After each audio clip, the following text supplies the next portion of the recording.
Yo, what is good, YouTube? Welcome back to another JC2K video. In today's video, we're talking about this Season 3 teaser.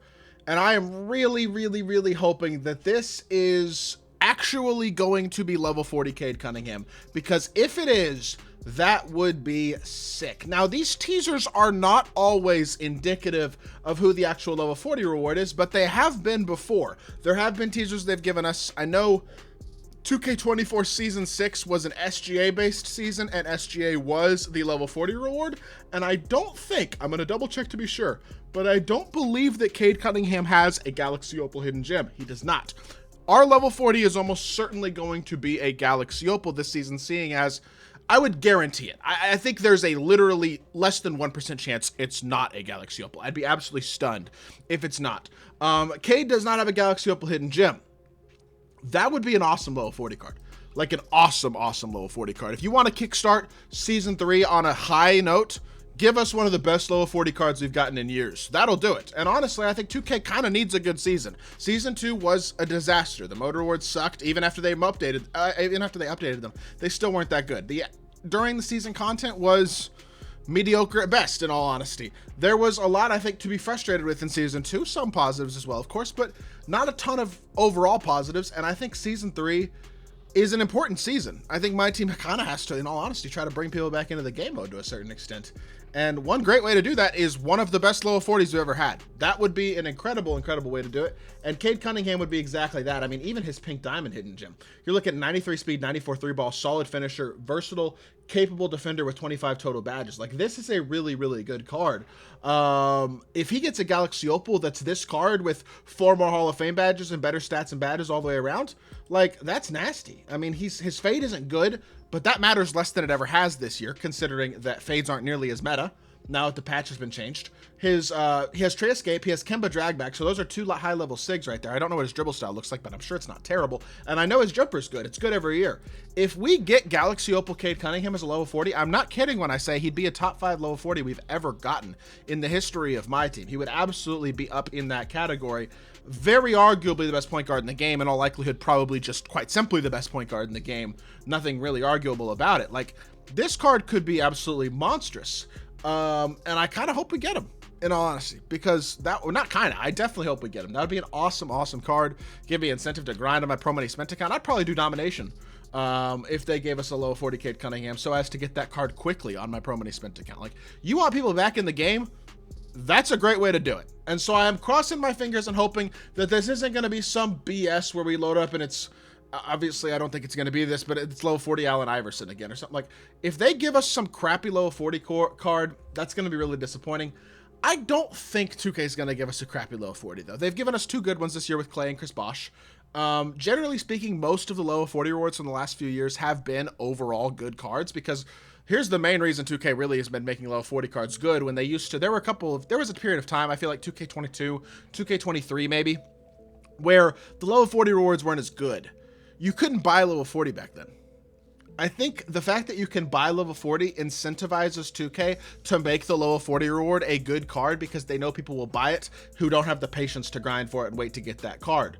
And there are a lot of people like that, 100%. So with that being said, I'm crossing my fingers and hoping it's Cade, you know what I mean? Because even for the pro money, if you spend your money on it, okay, whatever, that's your choice. But even for the people who don't, it's great because you can get this card and have something to grind for. The most important key, though, at the end of the day for Season 3 is not the low 40 reward. I'm sure it's going to be good even if it's not Cade. It's at least going to be somebody solid. The key is mode rewards and consistent grindable content. That is the key. You can do your pack BS, you can make your money, you can drop festivals with unattainable top cards, which they're probably going to keep doing. I hope they don't, but I wouldn't be surprised if they do. People will be a lot more tolerant of bad pack odds and greedy festivals and things like that are 2K's money grabs. And here, this is basically coming from a stance of, I understand that it's not like how I want it. It's not how I want it. It's not how y'all want it. But it's probably how it's going to be. 2K has kind of showed us who they are the last 2 years. Really longer than that, but especially the last 2 years. I honestly think it's a little irrational of people to expect that to change. We can always hope for change, ask for change. I will not stop doing that with my platform. At the same time, expecting it, when somebody shows you who they are, believe them. You know what I mean? Fool me once, shame on you. Fool me twice, shame on me. Those types of statements have a basis in reality.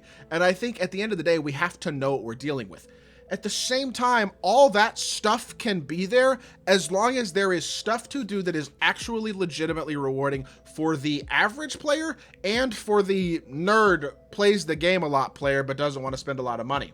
And I'm not saying I would love it if the best cards in the game, all of them, were attainable to every single person. Not every single person, but every single person willing to put in the time and effort to truly grind the game a lot, at a minimum. That'd be great. That's not the way it's going to be.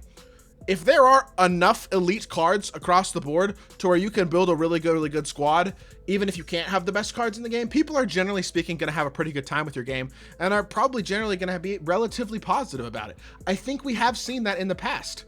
And I'm really hoping we see a return to that in Season 3. Honestly, Season 1 of my team was pretty good. It wasn't spectacular. There were still some unattainable cards, but it was a solid game mode, I felt like, in Season 1, especially compared to 2K25. It was 100% better than 2K25. It was like 2K25 with improvements, basically. Season 2 felt like 2K25 with, instead of improvements, like steps down and disappointment. That's not where we want to go. You know what I mean? I'm really hoping that Season 3 2K wakes up and goes, okay, we lost a lot of players this season. Let's try to bring some of them back. I know that for a lot of them, money is the only thing that matters. But I promise you, money is not the only thing that matters. It's not. You have to maintain a strong player base, and because eventually, if you push away your players, the money will eventually dry up as well. 100%. I think we kind of started to see that happening this year, in all honesty. And I don't know. We'll see what happens. I wouldn't be surprised if that continues, in all honesty, if the content continues to suck. If they drop a bunch more crappy Motor Award players the way they did in Season 2, people are going to be really frustrated. And a lot of people who aren't playing the game are going to continue to not play the game. And a lot of people who are playing the game right now are going to stop playing the game. That's just how it's going to work, realistically. Now, they could also just add a better King of the Court format. That would change a ton, I think, for this game as well in a positive direction. There are other areas in which they can obviously improve, but I am really hoping for a quality Season 3, man. And I'll be honest, I don't actually think we're going to be getting Cade. I could be wrong, we'll see, but I don't think...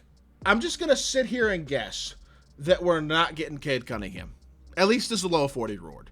I wouldn't be surprised if we see some lower overall version of Cade as the level 1 reward. It's like an Evo or something like that. I'm hoping I'm wrong. Please don't let us down, 2K. Let's actually have a quality season. We should be getting a bunch of 2K content tomorrow. I will have a ton of videos coming tomorrow because we're getting My Team Festival packs. We're getting, so I'll have some content on that, obviously some gameplays, things like that. We're going to be getting a bunch of Season 3 news. And then throughout the day, we should be getting more Season 3 news in terms of like mode rewards and domination reward and things of that nature, potentially. And then we're probably going to see, I would think, some sort of Black Friday content as well. So probably a bunch of stuff coming in the next couple days. Obviously, Season 3 starts on Friday as well. So I will be ready to grind. I appreciate all y'all's support as always. And if you did enjoy the video, make sure you hit that like button. Leave a comment and subscribe. I'll be back with more 2K content very soon. I appreciate y'all. Peace.